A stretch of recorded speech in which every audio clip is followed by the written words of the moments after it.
오늘은 기초연금에 대한 이야기를 나누고자 합니다. 이 이야기는 많은 분들에게 실질적인 도움을 줄 수 있는 내용이니 끝까지 함께 해주시길 바랍니다. 기초연금은 65세 이상 국민들이 안정적인 노후를 보내기 위해 꼭 필요한 재정적 지원책입니다. 그러나 이 제도가 모든 65세 이상 국민에게 다가가고 있지는 않은데요. 바로 하위소득 70%라는 기준 때문입니다. 지금부터 이에 대해 차근차근 김경준 할아버지 이야기를 통해 알아보겠습니다. 도대체 나는 무슨 소리인지 하나도 모르겠네. 김경준 할아버지는 분한 마음이 앞서 그만 주민센터가 떠나가라 소리를 지르고 말았습니다. 지금 말하는 소득평가, 사회보장 차량 기준 뭐시기 등등. 뭐라고 하는데 도대체 이해가 안 되고 나보다 잘 사는 사람도 받는 기초연금을 내가 왜 못 받는다는 건지. 자꾸 이상한 말하지 말고 이해하기 쉽게 좀 말해봐요. 주위 모든 시선이 한 곳으로 쏠렸고 담당 공무원은 난처한 표정을 지으며 다시 한번 자리를 권하고 있습니다. 네네 어르신 진정하시고 앉아보세요. 저희도 상담을 하다 보면 안타까운 상황이 하나 둘이 아닙니다. 이 사건은 사실 며칠 전 일어났단 일입니다. 노경준 할아버지는 만으로 65세가 되는 달에 그동안 기다려왔던 기초연금이 입금되기만을 기다리고 있었습니다. 그런데 도통 65세 생일이 지나도 통장에는 아무런 변화가 없었습니다. 막연히 나라에서 주는 연금이니 알아서 주겠거니 했던 생각이 큰 오산이었던 것입니다. 그제서야 주위에 자세히 물어보니 기초연금은 신청을 해야 준다는 것입니다. 더불어 신청인이 가진 재산을 소득환산액으로, 일을 한다면 소득평가액으로 각각을 환산한다는 말도 어렴풋이 들었지만 무슨 용어들이 그렇게 어려운지 그제서야 불이 나게 주민센터로 쫓아간 김경준 할아버지는 숨 돌릴 틈도 없이 기초연금 담당자를 찾았고 그때부터 차근차근 상담을 하다가 날벼락 같은 통보를 받게 된 것입니다. 다름 아닌 노경순 할아버지가 기초연금 수급 자격이 안 된다는 것이었습니다. 당연히 기초연금을 받을 수 있을 거라고 믿어왔던 노씨 할아버지는 이 사실이 믿기지 않았습니다. 주변에 나보다 잘 사는 사람도 받으니 당연히 받을 수 있다고 생각했지만 아니란 생각이었습니다.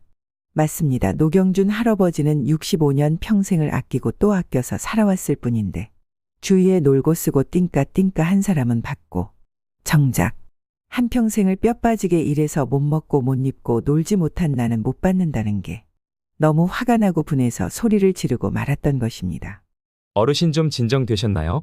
어떤 심정이신지 제가 감히 짐작이나 할 수 있겠냐마는 지금 제가 할 수 있는 건 혹시라도 오해하시지 않게 쉽고 자세하게 설명드리는 게 최선의 방법인 것 같습니다. 지금 당장은 그러니까 현재는 나라에서 정한 기준에 의하면 기초연금 수급자 자격이 안 되시는 건 맞습니다. 제가 이 상황을 바꿀 수는 없습니다. 다만 어르신께서 말씀해 주신 대로 복잡하고 여러는 용어들이 많습니다. 그래서 지금부터 하나하나 설명을 해드릴 테니까 잘 들어보세요. 기초연금을 산정하는 데는 복잡하고 여러 가지 변수가 많은 것이 맞습니다. 그래서 더더욱 많은 분들이 아마도 노씨 할아버지와 같이 어려운 기초연금 제도에 대해서 제대로 이해하기 힘들어 하실 겁니다. 아동수당같이 기초연금도 만 65세 이상 국민이면 모두에게 공평하게 주는 것이 좋겠지만 현재 제도는 소득 하위 70%에게 지급하고 있습니다.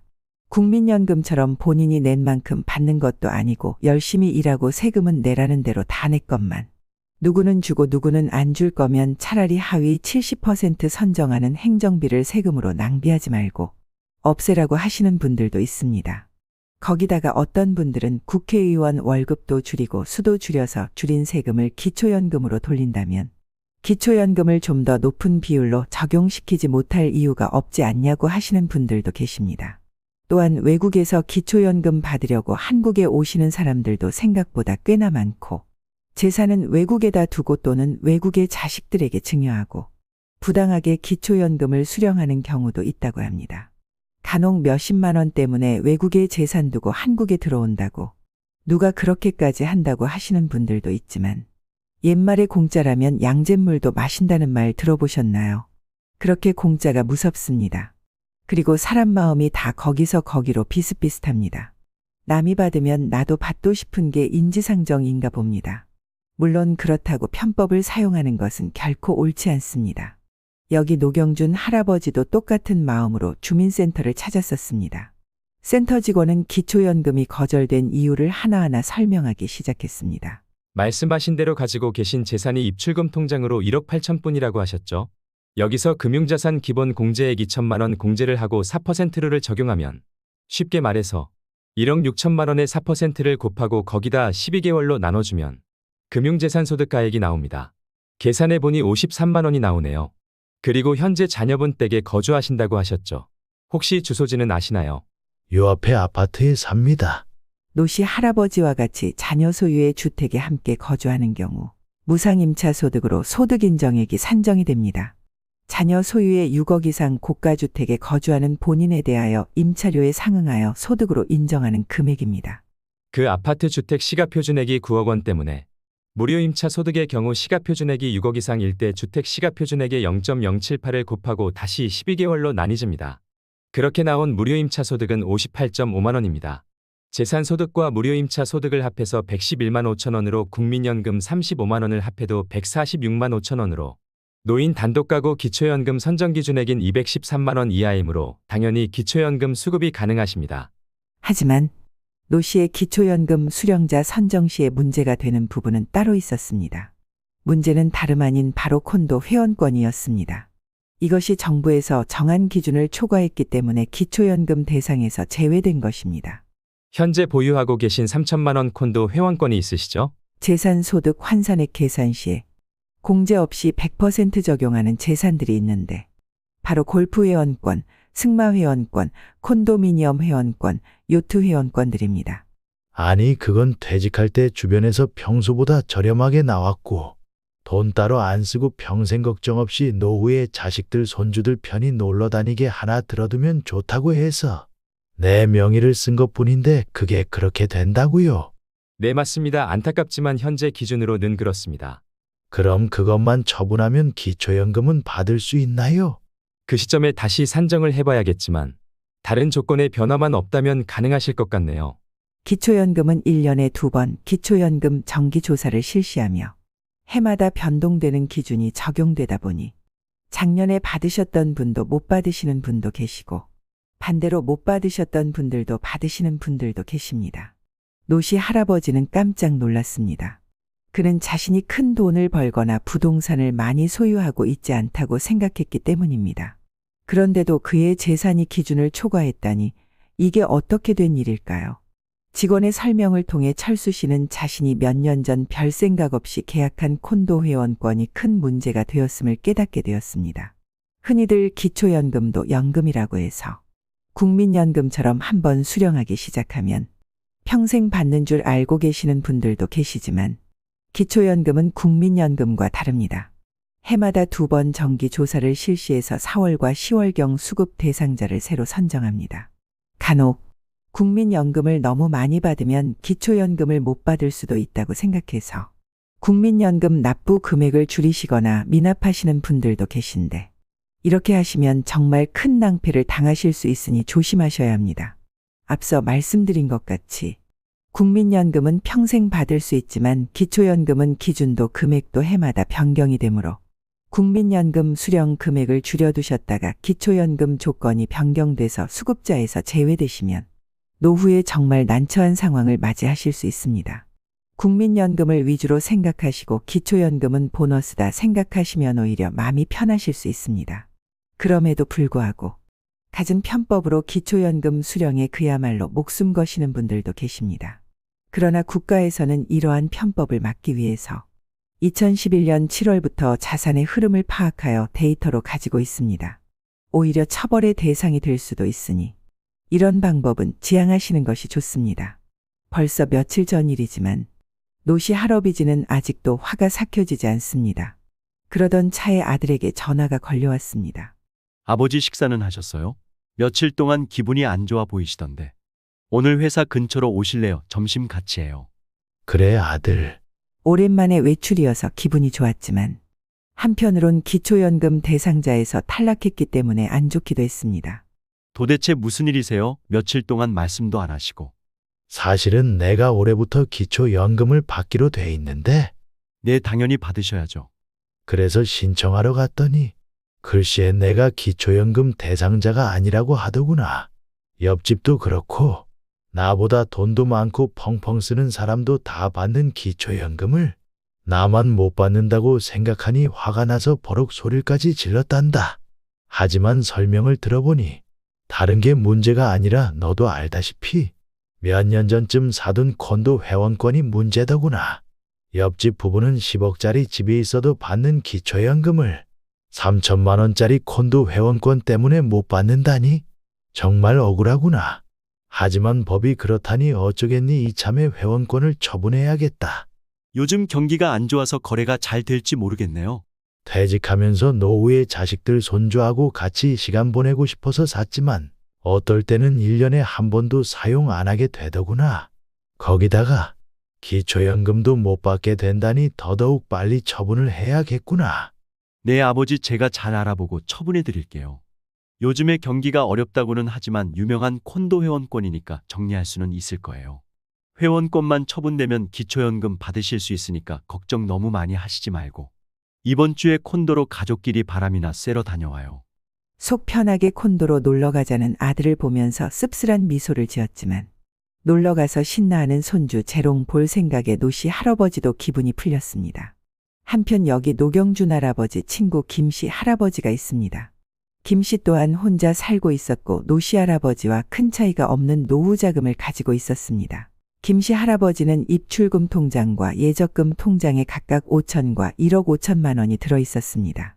이럴 경우 소득 인정액 계산 방법은 입출금 통장의 이자율은 사실상 1% 미만이 많기 때문에 거의 없다고 보고 먼저 입출금 통장은 4%룰로 5천만 원을 4%로 곱해주고 12개월로 나눠줍니다. 첫 번째 소득 인정액은 16만 6,600원이 나옵니다. 두 번째 예적금 통장에 1억 5천만 원에서 2천만 원은 기본 공제를 하고 여기에 4%룰을 적용하면 즉 1억 3천만 원에 4%를 곱해주고 다시 12개월로 나눠주면 김 씨의 원금 환산액은 43만 3천 원이 나오게 됩니다. 세 번째 예적금 통장의 경우 추가로 이자를 환산을 해줍니다. 작년에 금리가 많이 오르긴 했지만 여러 곳 알아보기도 귀찮고 또 기존에 남은 기간도 있었기 때문에 5%인 곳에 예금을 해두고 있었습니다. 1억 5천만 원에 5%를 적용해주고 다시 12개월로 나눠주면 62만 5천 원이 됩니다. 여기에서 4만 원을 공제해 주기 때문에 58만 5천 원이 나옵니다. 원금과 이자를 모두 합산해보면 101만 8천 원이 됩니다. 네 번째 추가로 국민연금 40만 원을 더하면 158만 4,600원이 최종적인 김씨 할아버지의 금융 환산 금액입니다. 여기에 김씨 할아버지가 거주하는 아파트가 하나 있습니다. 최근에 아파트 시세가 올라 4억 언저리에서 거래가 이어지고 있었습니다. 하지만 기초연금을 환산할 때는 실거래가인 시세가 아니라 공시지가를 기준으로 하기 때문에 3억이 채 되지 않는 2억 8천만 원에서 거주지에 따라 지역별 기본재산액을 공제해 줍니다. 대도시는 1억 3,500만 원, 중소도시는 8,500만 원, 농어촌은 7,250만 원을 각각 지역별 기본재산액으로 공제해 줍니다. 여기서 실거래 가격과 공시지가가 무슨 차이고 왜 이렇게 차이가 나는지 궁금해 하시는 분들도 계신데 공시가격 즉 공시지가라고 불리는 금액은 국토교통부에서 해마다 나라에서 정한 표준지의 부동산 금액을 조사하고 평가해서 양도세, 상속세 등 각종 토지, 부동산 관련 세금의 기준으로 사용되는 금액입니다. 보통 실거래가액의 70% 정도의 가액이 적용됩니다. 따라서 김씨 할아버지는 공시지가인 2억 8천만 원에서 거주하는 대도시의 공제 금액인 1억 3,500만 원을 공제하고 4%룰인 4%로 곱해주고 다시 12개월로 나눠줍니다. 이렇게 하면 김씨 할아버지의 부동산 재산 월소득 환산액은 48만 3,300원이 나오게 됩니다. 금융자산과 부동산 자산 그리고 연금 자산을 모두 합산을 하면 금융소득환산액 158만 4,600원과 부동산 소득환산액 48만 3,300원을 모두 환산했을 때 소득인정액은 이 둘을 더한 206만 7,900원이 나옵니다. 기초연금을 받을 수 있는 단독가구 선정기준액 213만 원보다 작기 때문에 김 씨는 기초연금 수령이 가능합니다. 하지만 김 씨 또한 기초연금 수급자 선정에서 탈락하고 말았는데요. 이유는 바로 김 씨가 소유하고 있는 자동차 때문이었습니다. 몇 년 뒤면 퇴직할 거라는 걸 뻔히 알지만 지인과 친구들의 시선과 부하 직원들의 시선을 무시할 수 없었는데요. 김 씨도 그 전에 차를 10년 넘게 타서 이미 차 구입을 더 이상 미룰 수도 없었고, 그렇다고 부하 직원들 차보다 못한 차를 타기에는 주변 시선도 신경이 쓰였지만 기분도 썩 내키지 않았습니다. 평생을 직장에서 살아남기 위해서 아등바등 노력하기도 했고 10년 넘게 탄 자동차도 버틸 대로 버텼기 때문에 자의반 타의반으로 4천만 원이 넘는 승용차를 구입하게 되었습니다. 주위에서 나이도 있고 이제는 안전하게 자동차도 좀 좋은 거 타고 다녀야지 하는 조언 아닌 조언에 더 이상 버티지 못하고 그만 휘둘려 구입하고 만 것입니다. 기초연금은 기본적으로 소득과 재산이 적은 사람들에게 지급되는 제도입니다. 그렇기 때문에 김 씨와 같이 오랜 시간 동안 재산을 모아온 사람들에게는 혜택이 제한될 수 있습니다. 기초연금 제도는 노후의 인구 대부분이 안정적인 노후를 보낼 수 있도록 돕기 위한 것이지만 실제로는 재산을 가진 사람들에게는 불리하게 작용할 수 있습니다. 하지만 김 씨는 통장에 나보다 몇 억씩 더 있는 사람들도 타는 기초연금을 그에 비하면 상대적으로 낮은 금액인 4천만 원 자동차가 있다는 이유로 수령하지 못한다는 것을 상상도 해보지 못했고 지금도 납득이 되지 않았습니다. 이럴 거면 못하러 10년이나 아끼면서 살았나 싶습니다. 좀 더 자세히 알아보니 10년 이상 된 차량은 재산의 소득 환산율에 적용되지 않았습니다. 알뜰살뜰 아끼며 버티면서 살아온 것이 오히려 후회가 되고 있었습니다. 오랜만에 만난 노 씨와 김 씨 할아버지는 각자 어이없는 본인들의 신세를 서로 한탄하고 있었습니다. 지금도 두 어르신보다 재산이 많은 사람들도 기초연금을 타고 있습니다. 그렇다면 말도 많고 탈도 많은 기초연금 과연 통장에 어느 정도의 금액이 있어야 도대체 어느 정도의 재산까지 기초연금을 탈 수 있을까요? 통장에 얼마까지 있어도 수급자가 될 수 있을까요?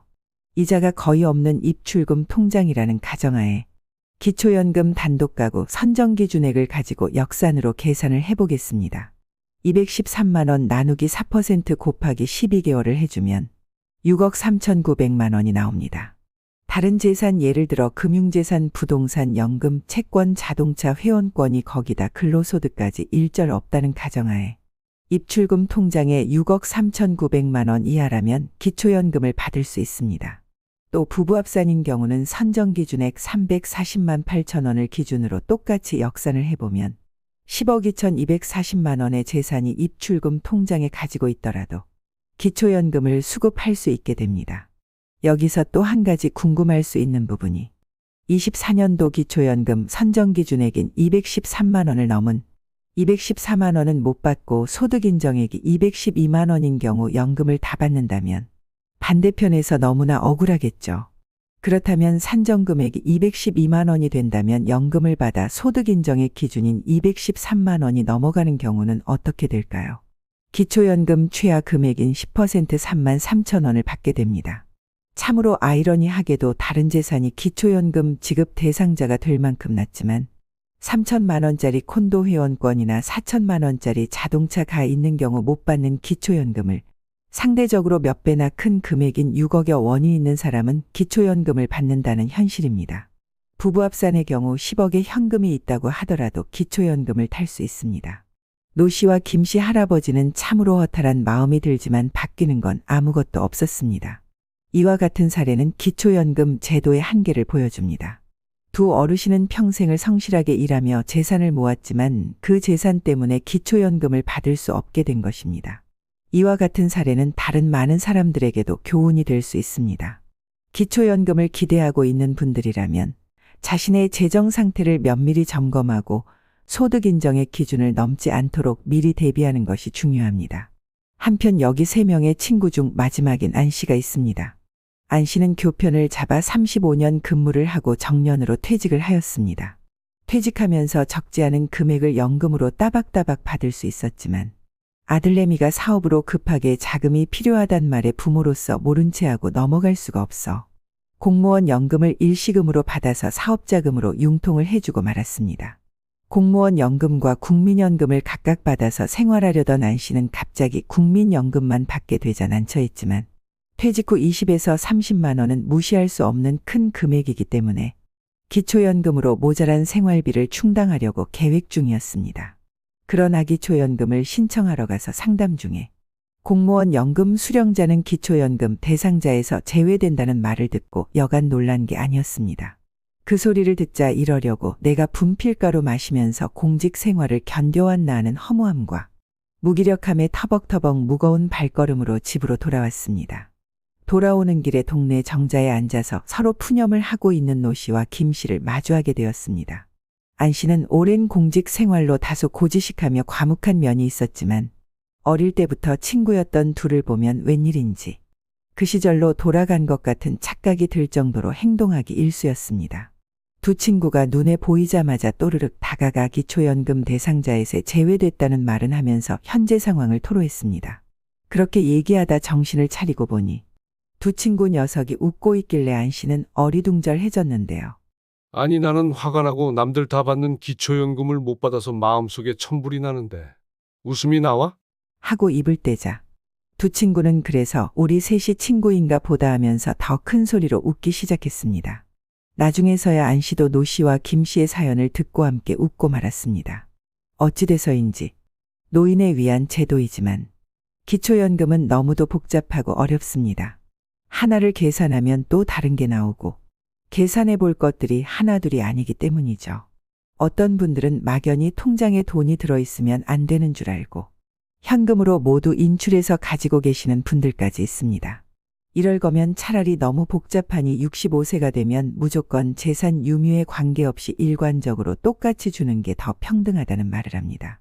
열심히 땀 흘려 일하고 아껴서 저축하고 그 피땀 같은 돈으로 후에 이제야 좀 편안하게 살려고 집장만 했더니 이제는 재산 있다고 못 받게 되면 억울하다면서요. 한편으로 띵가띵가 놀던 사람은 받게 되고 땀 흘리고 별보기를 하면서 부지런히 살아온 사람은 못 받게 되면 형평성에서 어긋난다는 거죠. 많은 분들이 뜻을 모아 이렇게 말합니다. 노인들에게 재산이 있든 없든 평등하게 지급해 주세요라고 말하면서 65세 이상에게 모두 주는 것이 공평합니다. 가진 게 있는 사람도 열심히 살아온 사람이고 이 나라 국민이기 때문이라고 주장하기도 합니다. 하지만 법이 바뀌지 않는 이상 제대로 알고 미리 대비를 하는 것이 유일한 대처 방법입니다.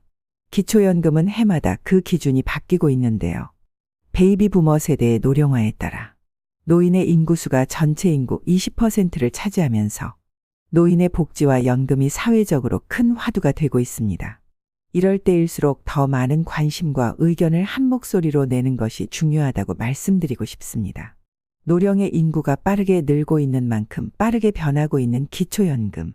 올해는 기초연금의 지급급은 40만 원으로 올리는 것과 기초연금을 하위 40%로 집중하고 금액을 증액하자 등과 같은 안이 상정이 될 가능성이 있다고 합니다. 어떤 제도든 완벽한 제도는 없습니다. 점차 수정해가면서 보완이 되곤 합니다. 기초연금.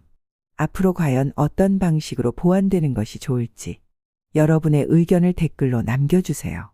오늘 여러분과 나눈 이야기는 단순한 사례에 그치지 않습니다. 세 분의 이야기는 우리 모두에게 중요한 교훈을 남깁니다.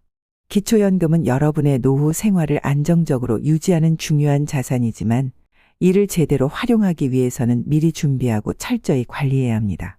기초연금을 받을 수 있다는 막연한 기대보다는 현실적인 재정 상태를 점검하고 필요한 조치를 취하는 것이 더욱 중요합니다. 지금까지 들려드린 이야기가 여러분에게도 도움이 되길 바랍니다. 여러분의 노후 준비에 있어 중요한 참고 자료가 되었기를 바랍니다. 더불어 기초연금을 궁금해하시는 분들께 이 영상을 공유해 주시는 것도 좋습니다. 만약 이 영상이 유익했다면 구독과 좋아요, 알람 설정까지 부탁드립니다. 앞으로도 더 많은 노후 준비에 대한 정보와 조언을 제공해 드리겠습니다. 끝까지 시청해 주셔서 감사합니다.